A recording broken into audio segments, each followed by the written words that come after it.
মাহবুবে সুবহানি কুতুবে রব্বানি রাস্তা দিয়া চলতেছেন, একটা কুকুর সামনে দাঁড়ায় গেল।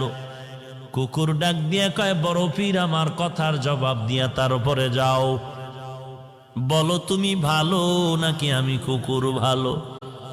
বড় পীর চিন্তায় পড়ে গেলেন, যদি বলি কুকুর তুই ভালো আমি খারাপ, আল্লাহর কোরআনের আয়াতের উল্টা হবে, কারণ বনি আদম হলো শ্রেষ্ঠ। যদি বলি তুই খারাপ আমি ভালো, তো অহংকারী আসিয়া যাবে। আর যদি বলি আমি খারাপ তুই ভালো, তো কোরআনের আয়াতের উল্টা হয়ে যাবে। এখন আমি খারাপও বলতে পারি না, ভালো বলতে পারি না। ভালো বললে আমি নিজে ভালো বললে অহংকারী হবে, আমি নিজে খারাপ বললে তুই কুকুর ভালো বললে কোরআনের আয়াতের উল্টা হবে।